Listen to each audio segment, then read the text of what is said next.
Coba kita lihat yang ini nih. Apabila seorang wanita yang sudah pernah menikah lalu berpisah ya dan merencanakan menikah lagi, tapi dari pihak keluarga kurang merestui karena alasan jauh, akan tetapi tetap bersikukuh untuk menikah, apakah berdosa? Jazakallahu khair.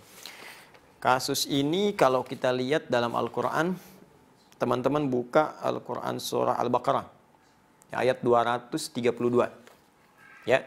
Wa idza talaqtumuhunna ya fabalaghna ajalahunna fala ta'dhuluhunna an yankihna azwajahunna idza taradaw bainahum bil ma'ruf ya dzalika yu'adzu bihi man kana minkum yu'minu billahi wal yawmil akhir.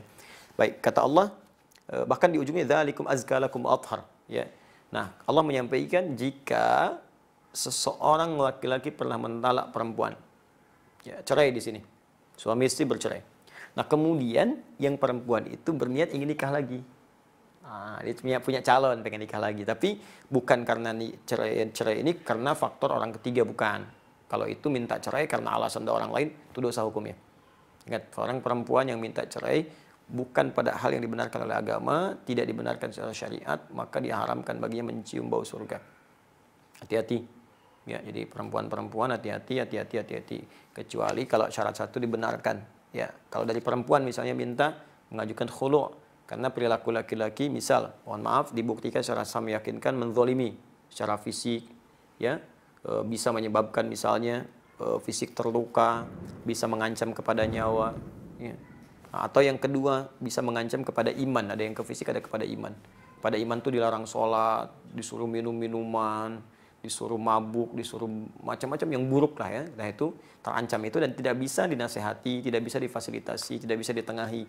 Maka boleh mengajukan khulu namanya ya untuk perpisahan. Nah, ada yang kedua kasus suami menceraikan istri karena alasan tertentu.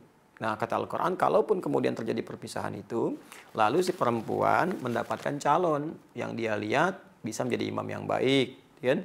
Persyaratan-persyaratan kebaikan terpenuhi secara syar'i, maka nasihat Al-Quran, fala ta'dhuluhunna, kata Allah, hei para wali, jangan persulit mereka untuk menikah.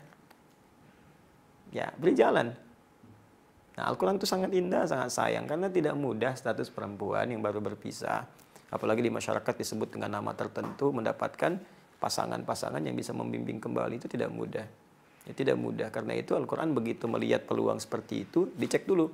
Kalau memang orangnya baik, tidak menyulitkan, dan komitmen jadi imam yang baik di keluarga, maka permudah, jangan persulit. Karena tidak mudah menemukan lagi kemudian orang yang ingin membimbing. Nah, jadi itu kondisinya. Nah, ini alasannya karena jauh. Alasan jauh itu kan relatif. Ya, jauh sekarang mudah dijangkau. Ya, ada dengan jauh itu termasuk bukan termasuk syarat syariat. Ya, bukan termasuk syarat syariat. Coba bayangkan, bukankah banyak juga sekarang orang bilang LDR, ya, masya Allah ada hubungan jarak jauh gitu. Nah, tapi mohon maaf, kalau kita lihat zaman-zaman dulu juga betapa banyak orang-orang menikah dan LDR itu sering terjadi. Bahkan dulu nggak ada gadget, ya, nggak ada media sosial, nggak ada telepon sama sekali. Kontaknya paling-paling kontak batin, terus datang kemudian hari. Ya, bukankah Nabi Ibrahim pernah terpisah jauh? Ya, tapi bukan alasan kalau ada komitmen untuk datang, beliau di Palestina. Sayyidah Hajar dengan Ismail kemudian di Mekah, bisa ditengok, datang, ditengok, dilihat kan perkembangan dan sebagainya. Ini komunikasi sekarang banyak. Jadi pastikan bahwa suami itu amanah, ya. Kemudian juga bisa memberikan nafkah yang cukup, sifatnya terpercaya, ya. Kemudian juga bisa melindungi, memberikan kasih sayang. Kalau itu terpenuhi maka keluarga memudahkan. Saya kira begini, ini yang bertanya, kalau ini akhwatnya, jelaskan ke keluarga dengan baik. Jangan berkonflik, jelaskan dan berikan keyakinan. Karena boleh jadi keluarga itu menolak bukan karena tidak menginginkan, boleh jadi dalam konteks ini ingin melindungi. Kadang-kadang kasih sayang itu kalau tidak dikomunikasikan dengan baik, ya jadi salah paham pada ujungnya dan salah penilaian. Ya, sama hal-hal yang kadang-kadang kita menulis di WA karena nggak ada ekspresi, ya keterimanya bisa lain.